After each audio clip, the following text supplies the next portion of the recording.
Boa tarde a todos, minhas irmãs e meus irmãos aqui presentes e aos que estão na nossa sala virtual. Sejam todos muito bem-vindos, abraçados por Jesus nessa tarde e que a paz de Jesus esteja com todos nós. Vamos então, para iniciar o nosso estudo dessa tarde, convidar a Andressa para fazer a leitura preparatória.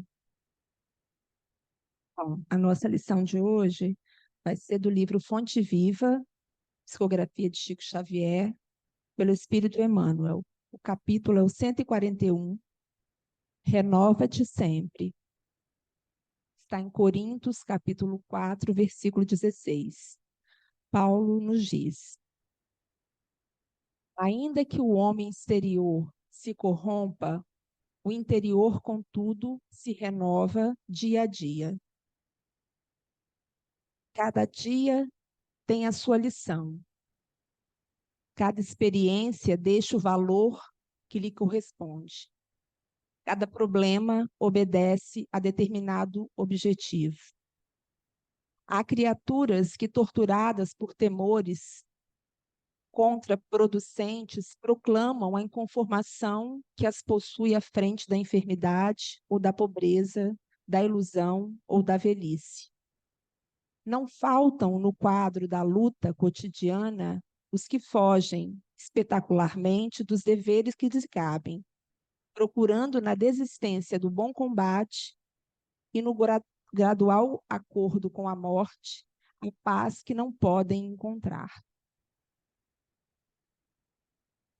Lembra-te de que as civilizações se sucedem no mundo há milhares de anos e que os homens, por mais felizes e por mais poderosos, foram constrangidos à perda do veículo da carne para acerto de contas morais com a eternidade. Ainda que a prova te pareça invencível ou que a dor se te afigure insuperável, não te retires da posição de lidador em que a providência divina te colocou. Recorda que amanhã o dia voltará ao teu campo de trabalho. Permanece firme no teu setor de serviço, educando o pensamento na aceitação da vontade de Deus. A moléstia pode ser uma intimação transitória e salutar da justiça celeste. A escassez de recursos terrestres é sempre um obstáculo educativo. O desapontamento recebido com fervorosa coragem é trabalho de seleção do Senhor em nosso benefício. A senectude do corpo físico é fixação da sabedoria para a felicidade eterna. Seja otimista e diligente no bem, entre a confiança e a alegria, porque enquanto o envoltório da carne se corrompe pouco a pouco, a alma imperecível se renova, de momento a momento, para a vida imortal. Senhor, te agradecemos por estarmos aqui reunidos em seu nome, pela oportunidade bendita que nos é concedida nesse sábado, onde vimos nessa casa de luz e amor agradecer, agradecer por nossas vidas, pelas circunstâncias que nos cercam, porque são elas que nos auxiliarão na caminhada junto a Ti, meu Pai. Senhor, te rogamos para que nessa tarde estejamos conectados todos no seu amor, a fim de recebermos as orientações que nos serão encaminhadas, a fim de recebermos as benesses, a cura, na medida de nosso merecimento e necessidade. Te rogamos, Senhor, para que ampare o nosso palestrante, que ele seja intuído pela espiritualidade benfeitora, assimilando todo o teor que lhe será passado e nos conduzindo em harmonia para que as orientações sejam também por nós amorosamente recebidas. e que a tua paz, Jesus, esteja com cada um de nós. Assim seja.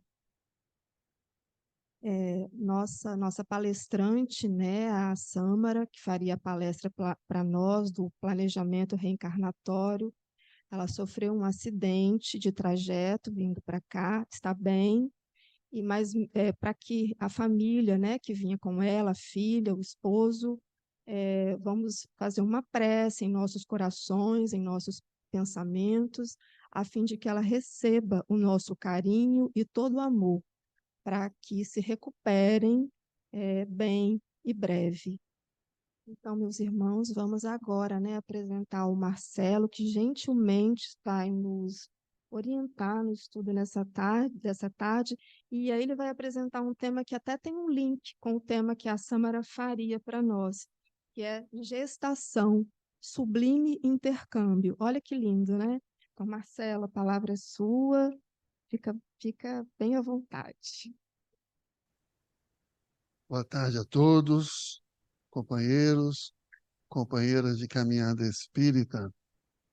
Quanto tempo, né?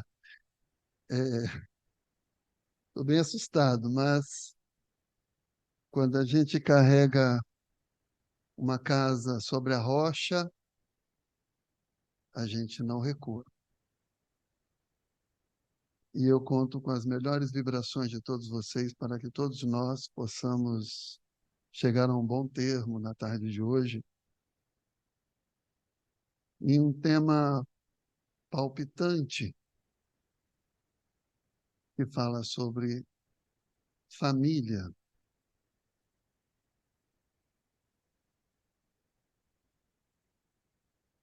Antes de propriamente falar, eu vou fazer a leitura de um pequeno texto chamado Convivência, a Gigante Escola Evolutiva, de Daniela Migliari, em que ela nos diz: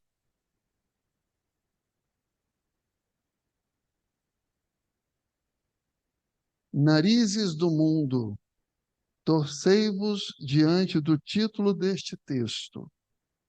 Essa atitude somente vem a comprovar os argumentos aqui propostos. Mãe de família, tenho tido a oportunidade de conviver num casamento há 16 anos e ser mãe de 3 crianças há quase uma década, além de ser filha e irmã há outros 39 anos. Devo dizer que toda e cada uma das palavras que aqui escrevo são fruto dessas convivências, que me lançam no fogo que forja o metal nas mãos do grande ferreiro. Se eu sou as palavras, minha família é o papel. Simples assim. Romântica? Não mesmo. Esse enredo se passa muito mais numa narrativa digna de novela, recheada de baixarias, algazarras e perda de controle. E nem adianta disfarçar. Mesmo a mais polida das almas sabe o que acontece quando um filho derrama o copo de suco de uva em cima do celular dos pais na mesa do jantar. É difícil pra caramba conviver. Puxado, ouvir choro, grito, demandas carentes, birra de criança e de adultos. É o lar, queridos amigos, a oficina das almas. Quer queiramos ou não, somos um bicho estranho, estranho para valer.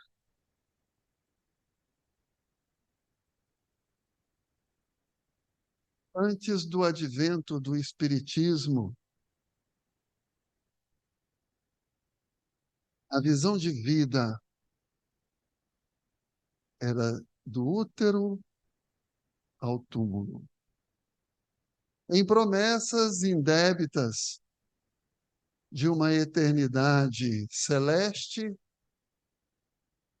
ou nas trevas eternas do inferno, contradizendo tudo o que se propusera a respeito de Deus como o Pai magnânimo, tomado de amor e graça por todos nós, e que espera de todos os seus filhos o amor, o perdão, a compaixão, a misericórdia, a reconciliação,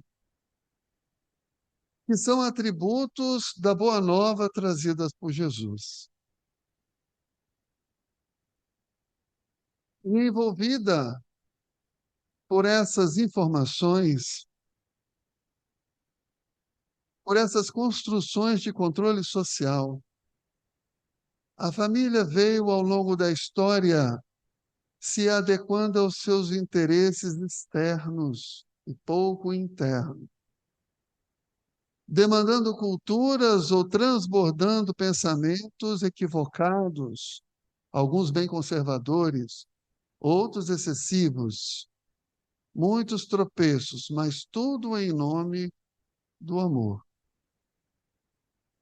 Passa-se desde os primeiros clãs na pré-história, quando os primeiros agrupamentos humanos se fazem necessários pela sua sobrevivência contra os grandes feras, mas também chega-se a um tempo de uma era vitoriana, em que a casca familiar se estabelecia para o agrado social, mas dentro dos grupos familiares, toda uma hipocrisia e subjugação da mulher, em que sequer como um ser humano equiparado era considerada, que carregava consigo a obrigação do lar de criar os filhos e de silenciar-se diante de um marido que, por autoridade social daquele tempo, carregava consigo a imagem da responsabilidade do chefe de família.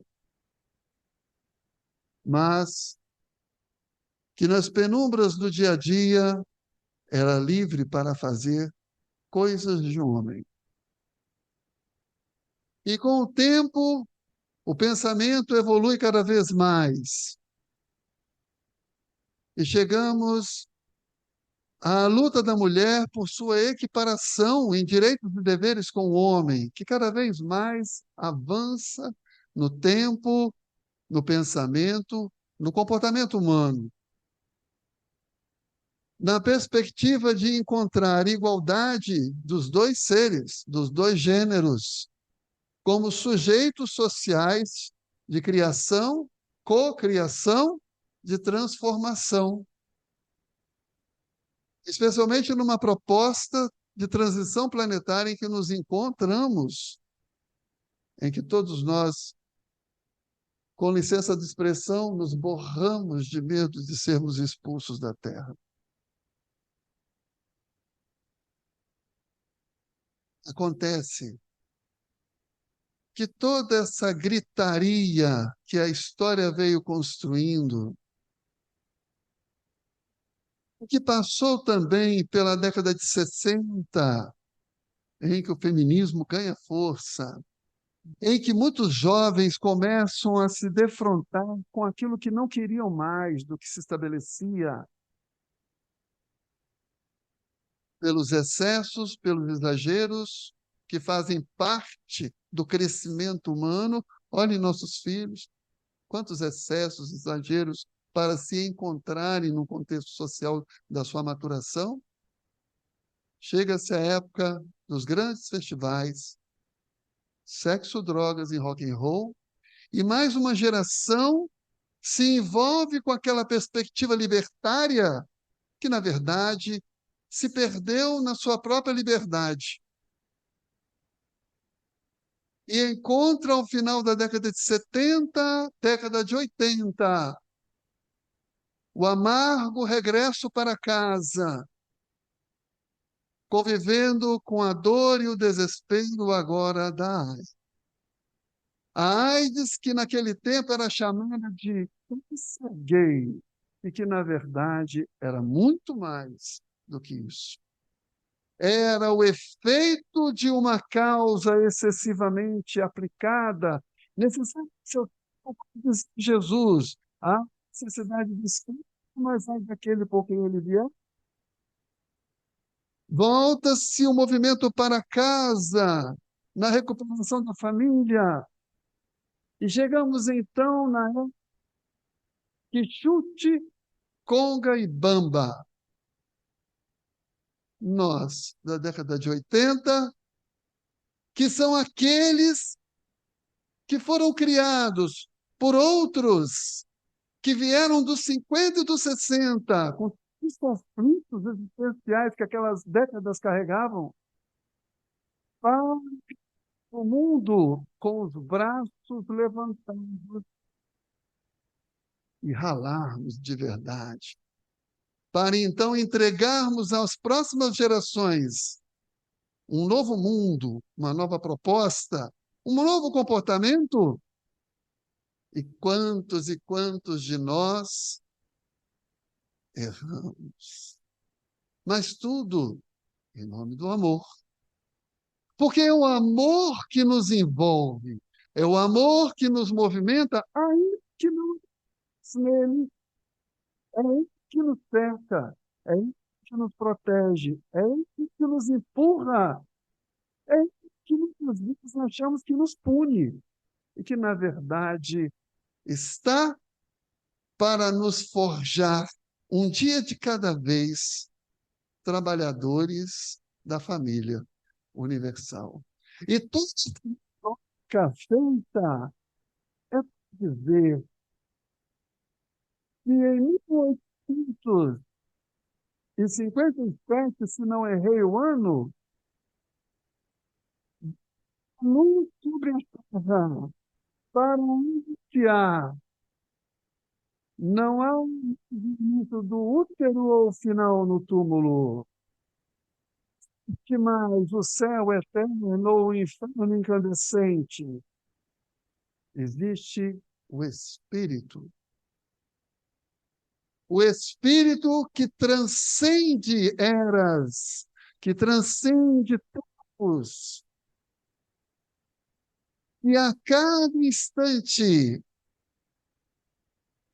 maneja e remaneja o seu regresso ao plano físico pela ação,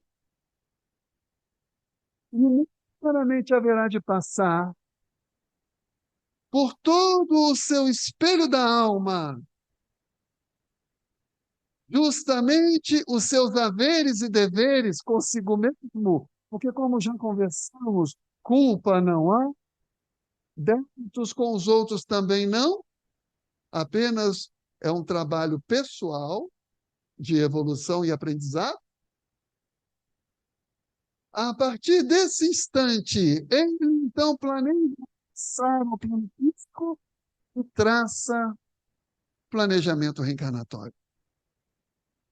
O planejamento que da minha próxima encarnação está acontecendo agora, está acontecendo hoje, e que por essa razão, como sei que sou causa de um efeito do futuro, está em minhas mãos ser mais ou menos feliz agora, amanhã, daqui a um tempo. E nesse planejamento reencarnatório, o encontro das almas. As famílias que já não são adstritas aos vínculos consanguíneos. As famílias que agora transcendem a carne e se tornam famílias espirituais. E movimentadas por leis de afinidade e reconciliação, vão os espíritos se reencontrando, se entrelaçando em personagens e condições e posições das mais destacadas ao longo das suas encarnações, porque todo o universo de emoções possa se construir, mas não existe. Há necessidade também de receber as famílias que se mostram mais ligadas àqueles outros, que também são famílias porque somos do universo, aqueles outros que precisam do amparo, do acolhimento, do alavanco para começar a caminhar novamente. Porque ainda que estacionemos em algum tempo, em algum momento do nosso projeto evolutivo, nós estaremos sempre prontos para que uma formiguinha venha, nos morda e nos retire do lugar. E nesse processo reencarnatório, esses laços vão se estreitando, e aí, rememorando a visão de encarnação de Sigismundo e Missionários da Luz de André Luiz,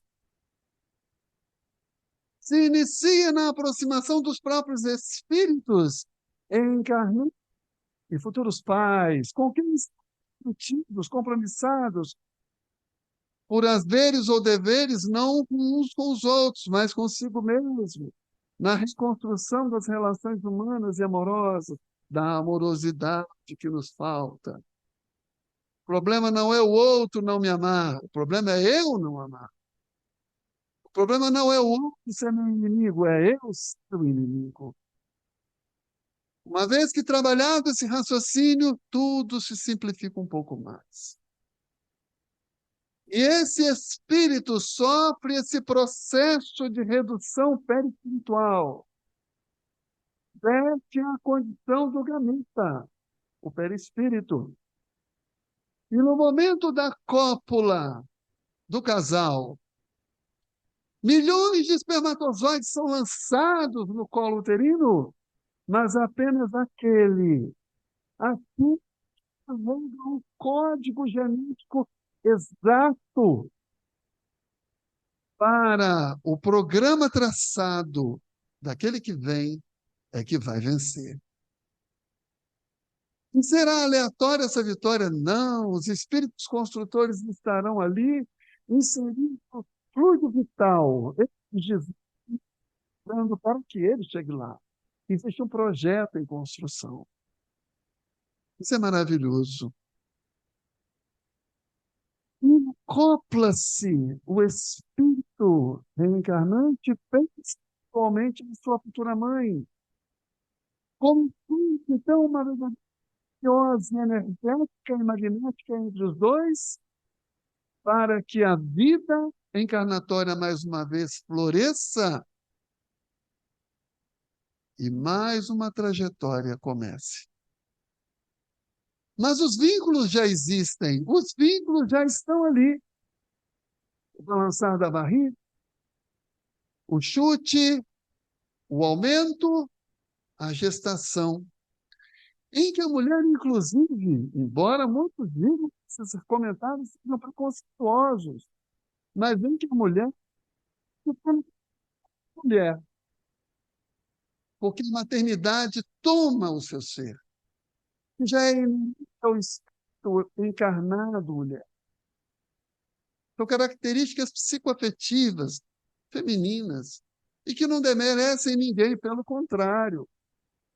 É justamente na afetividade feminina que estão os melhores amores. É justamente a mãe que a gente vê que é incondicional. E aquela barriga carrega consigo a energia de alguém que vem. E o pai, a mãe, os avós, aqueles que cercam, se acercam dela. A gestação, que é justamente esse intercâmbio entre os planos, a anunciar a chegada de um anjo velho e que precisará de anjos que o recebam para florescer.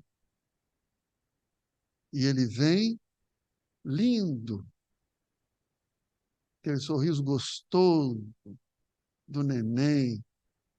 Quem é que resiste a uma carinha de neném? É lindo demais. E essa fisiologia, se pararmos para pensar, Uma comparação grotesca. Você vai a uma loja, você vai a um quilão. Você vê aquela fruta linda, você vê aquela roupa bonita. O que você quer? Para você. É um encantamento visual que todos nós precisamos, sim. E aquilo é justamente providência divina para que o amor agora daquelas almas que se reencontram floresça de já. E esse instinto maternal esteja presente imediatamente, agora fora do útero, em que a mãe vai se deparar com a realidade. É muito romântico, mas dá um trabalho danado. Quem é mãe sabe o que eu estou falando. E olha que eu não sou. Então, encontramos pais e mães envolvidos com aquele ser que chegou, com suas gracinhas e dificuldades, e muitas vezes vemos o pai com o neném no colo, depois de colocá-lo para arrotar, olhando para a carinha do neném assim, aquele olhar lindo, e fazer nhu, nhu, nhu.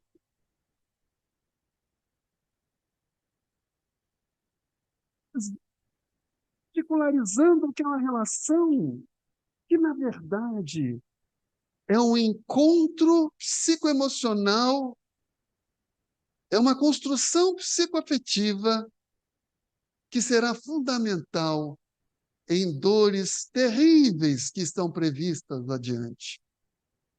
É o amor florescendo para que, pelo veio da reencarnação, essas almas se encontrem, se reencontrem, se refaçam. E a mãe, quando recebe o filho, lhe dá o peito a amamentar, e olhe bem a posição. A criança está aqui. Para onde o olhar da criança vai? Para a mãe. Então, que cuidemos para que, no amamentar, não estejamos tagarelando, não estejamos olhando o WhatsApp, o neném aqui,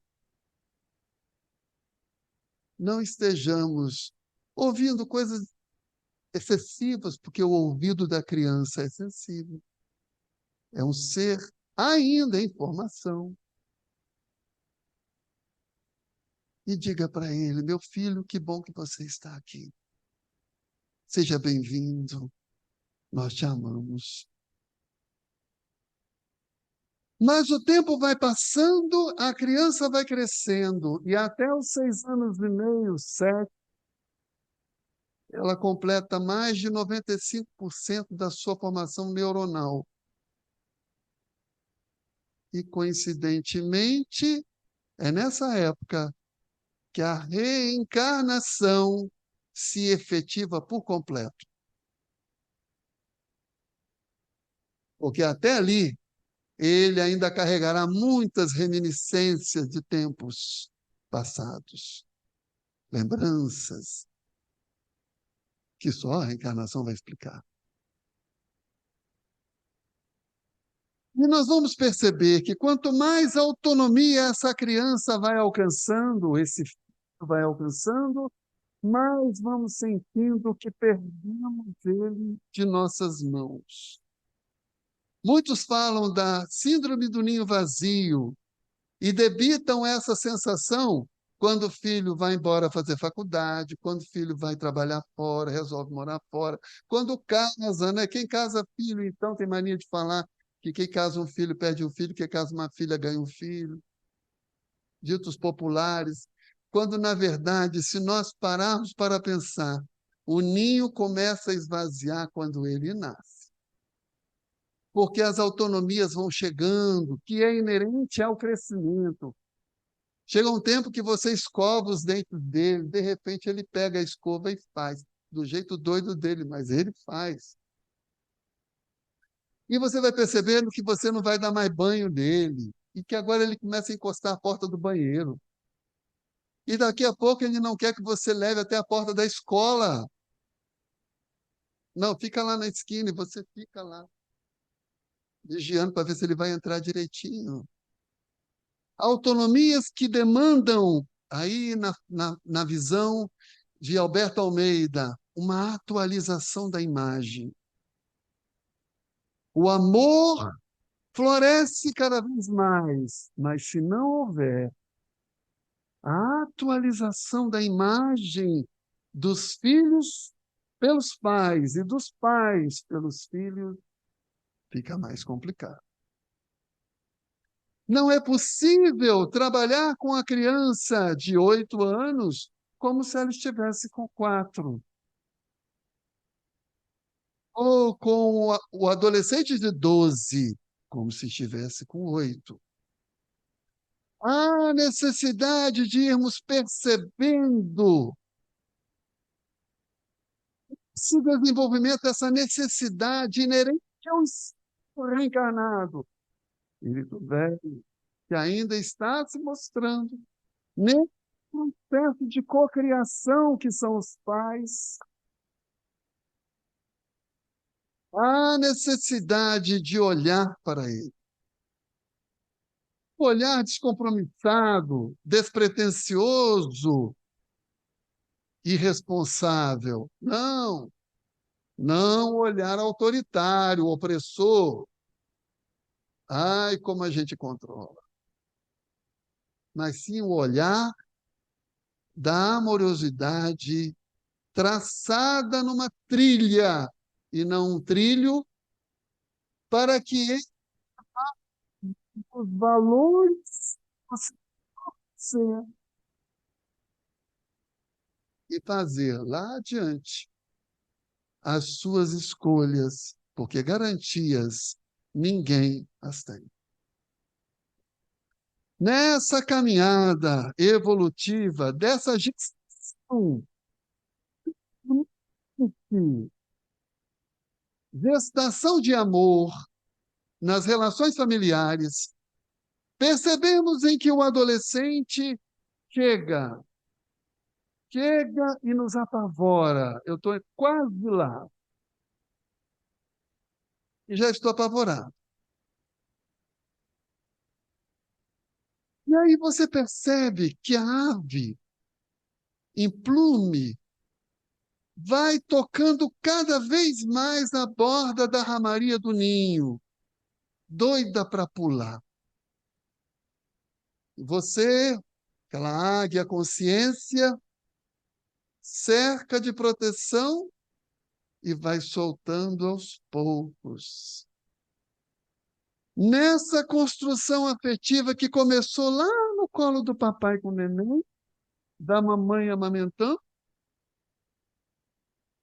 do brincar no parque, do botar para pensar, do estudar junto, do desespero do suco de uva no celular. Porque é assim. Somos espíritos imperfeitos. Nessa toada, quanto melhor ela for sendo desenvolvida, atualizando a imagem, enxergando o filho como de fato ele é, na idade que ele de fato está. O diálogo tem maior chance de se estabelecer e aí começam os maiores combinados com esses filhos, os seus horários. Porque a visão de sociedade até então era o grupo familiar.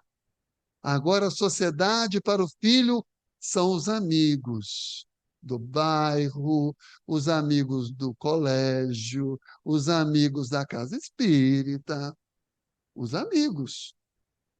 As festas de pijama, as festinhas na casa de nem sei quem, de não sei o que lá, que pai e mãe só vai na porta, deixa e pega a tal hora de volta. É assim que funciona.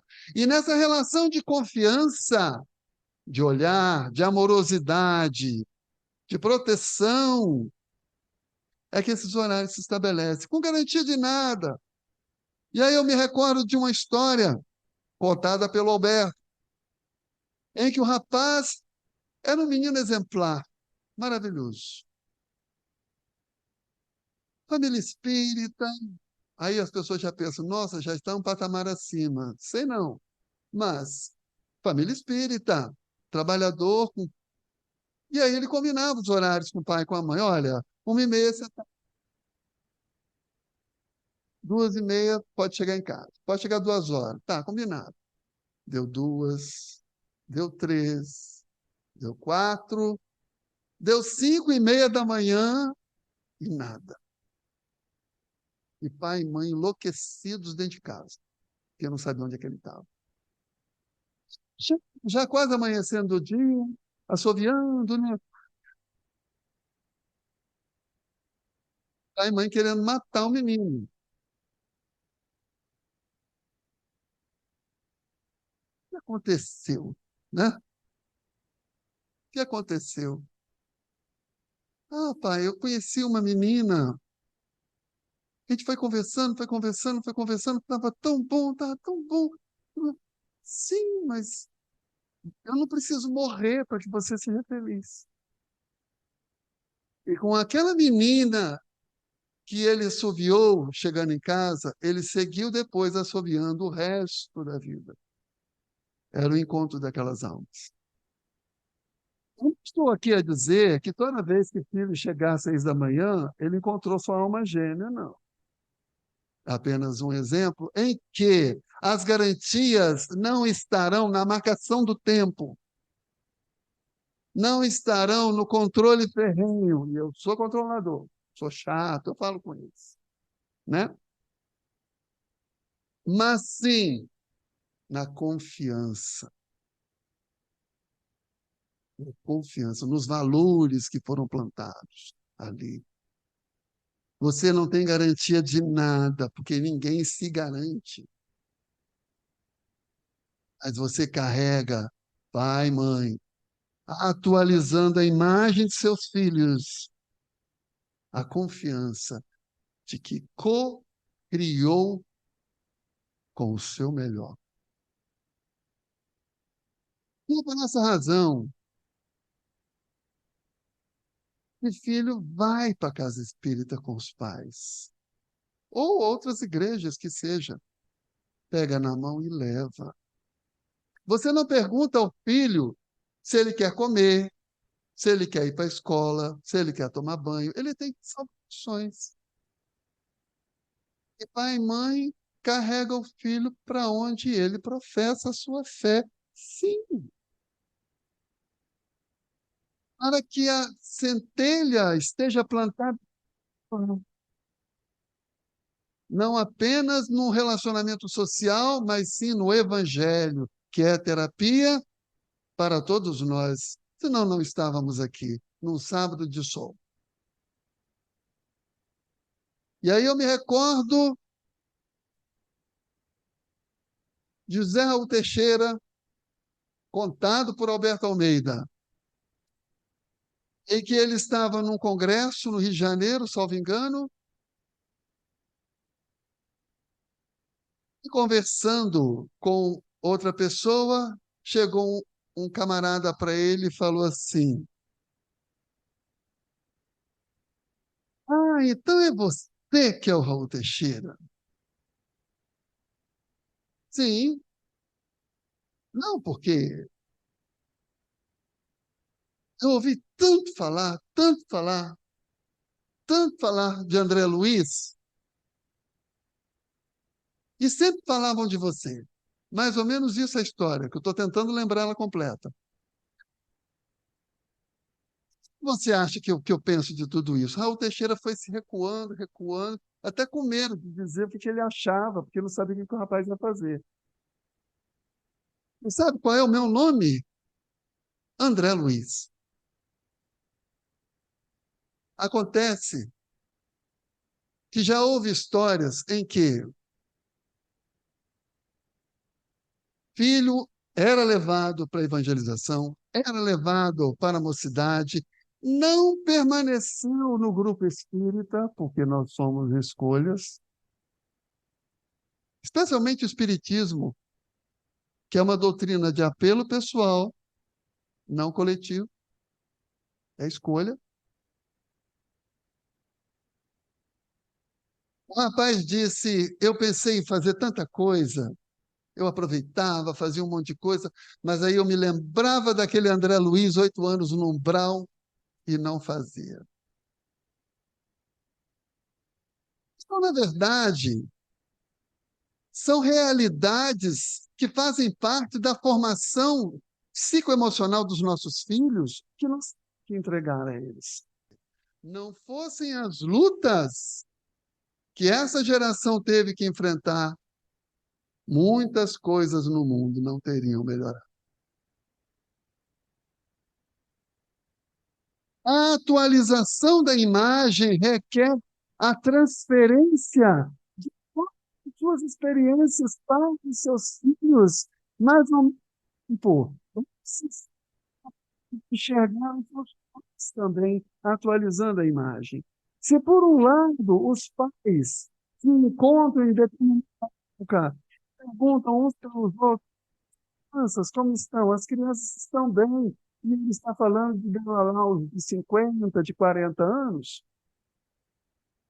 que não é errado falar crianças, desde que enxergue como tal, porque crianças não são mais. Atualizar a imagem de seus pais.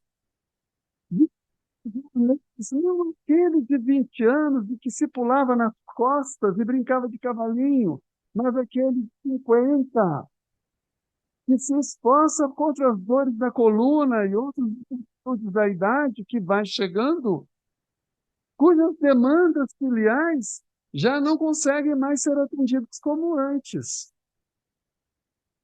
E que o posicionamento da relação familiar vai se invertendo ao longo da caminhada daquele grupo familiar, em que os pais chegam a um tempo que assumem a relação de por questões absolutamente normais e naturais. Porque quanto mais envelhecer, alguém está com pressa de morrer? Pois é, quanto mais envelhecer, mais dificuldades temos. É natural, é fisiológico. A máquina vai perder seu fluido vital, de acaba, a gente desencarna. Simples assim. E essas dores previstas estão inicialmente prevenidas lá atrás, como eu falei, naquele contato pai e filho, neném que chegou. O filho começa a cuidar do pai, cuidar da mãe, e isso não é uma garantia para ninguém, porque tudo é escolha. E vem do amor que floresceu para ele, lá atrás, na oferta da trilha, no nhu-nhu-nhu, no não, no não, no não, no não. Para que ele entendesse que os filhos são frustrados pelos pais, porque a vida os frustrará. De que as facilidades não existem tanto assim. De que conquistar tem muito mais valor que ganhar. De que não é necessário ser o primeiro em tudo, mas dar o seu melhor. Ter o seu melhor, a sua melhor versão. De que os laços consanguíneos são quimeras reencarnatórias e de que o amor floresce em diversos matizes de formações familiares que a evolução humana demanda todos nós com tantas situações familiares que hoje se nos apresentam e que para algumas torcemos os nossos narizes. Mas, seja qual for, monoafetiva, homoafetiva, a tradicional natural, a adotiva, relação de avós com netos que viram filhos, grupos familiares que se cuidam, tantos e tantos matizes, enfim. O mais importante é de que esse amor que sustenta todos nós, e nós estamos aqui, esteja presente em nós, nos amando, nos perdoando, porque vamos errar muito, vamos nos descabelar, ainda que os cabelos estejam acabando. E vamos receber dos nossos filhos, por escolha deles, o amor da gratidão. A gestação às avessas. A gestação às avessas daquela pegada em que o amor ganha graça, beleza, do cuidado, do carinho, da presença, de um telefonema, de uma mensagem, para que não fique lá esperando o filho que não vem. Mas se ele não vier, receberá mesmo assim a minha vibração de amor, porque amar é o comando.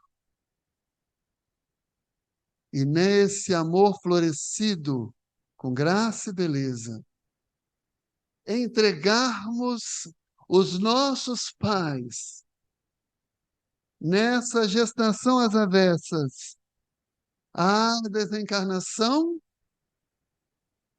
como se estivéssemos numa estação de trem, de ônibus, no aeroporto, enfim, em que eles farão a sua viagem de regresso. E nos nossos sonhos, muitas vezes estarão conosco.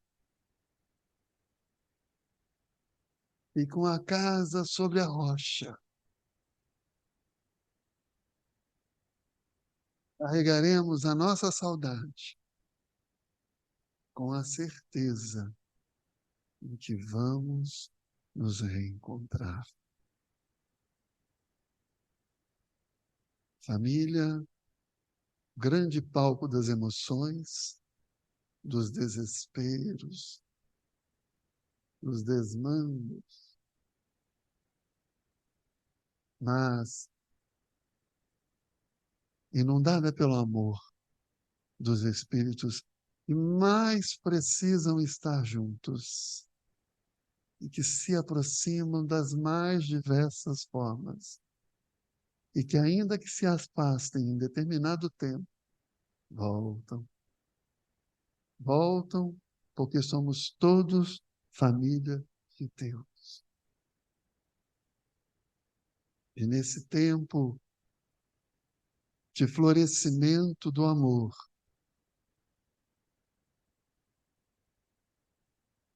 nessa aurora da regeneração, nós possamos amar indistintamente, com o nosso melhor, tropeçando sempre, mas amar. Porque a misericórdia de Deus estará sempre conosco. Na lembrança daquela que carregou consigo uma das maiores e difíceis missões. Aquela espírito ímpar e vivificou a maternidade nas sombras, nos bastidores, jamais se afastando dele. De que ainda em Éfeso, cuidada pelo João mais novo, continuava maternando na esperança do filho que se foi. Naquela Santíssima, que aureolada pela luz dos céus, é recebida pelo Cristo na sua desencarnação e no regresso à espiritualidade, cercada por anjos, se lembra dos cristãos sofredores. Mãe, amor incondicional. Se aproxima da arena e diz à menina esquálida do grupo de sofredores que iria às feras: canta, minha filha, canta, transforma as dores da terra em alegrias no céu. Possamos cantar cada dia, a cada dor, a cada decepção, com os nossos mais próximos. Porque ainda que neste momento a dor venha, o amor permanece. Canta, canta, porque a vida nos espera não amanhã, mas é já. Padre Zezinho uma vez escreveu: Mãe do céu morena, Senhora da América Latina, de olhar e caridade tão divina, de cor igual à cor de tantas raças, Virgem tão serena, Senhora destes povos tão sofridos, patrona dos pequenos oprimidos, derrama sobre nós as tuas graças, derrama sobre os jovens tuas, aos pobres vem mostrando Jesus, ao mundo inteiro traz o teu amor. Ensina que tudo a paz, ensina quem tem pouco a não cansar e faz o nosso povo caminhar. Paz. Que Deus nos abençoe. Agradecemos, Marcelo, pelas reflexões desta tarde, nos lembrando, né, a realidade da nossa trajetória como espíritos imortais que somos, que é o renascer, trilhar aqui as nossas possibilidades, vivenciar as nossas dificuldades, mas lembrando sempre que a verdadeira felicidade está em nossas mãos e a família é um instrumento amoroso e misericordioso de nosso Pai que nos impulsiona a isso. Gratidão, Marcelo. Então vamos passar agora a nossa prece de encerramento. Então, vamos agora pedir aos espíritos benfeitores que nos conduzam nessa prece, asserenando nossos corações e com muita gratidão a Deus, nosso Pai, Jesus, nosso Mestre, a Maria Santíssima. Nos abençoe nessa tarde, pela oportunidade de estarmos aqui reunidos, agradecendo ao palestrante pelo tema que toca tanto nossos corações, tema com tanto amor, e possamos refletir sobre tudo que ouvimos, que toca tanto nosso interior, possamos trazer para a nossa jornada esses aprendizados. Sei que todos aqui passam por dores, alegrias, pelas dificuldades, pelas superações. Que cada sentimento que a gente tenha, que a gente possa aprender com eles. Que o Senhor nos conduza na nossa semana, alimentando o nosso pensamento e coração de muito amor e paz. Que o Senhor esteja conosco hoje e sempre. Que assim seja.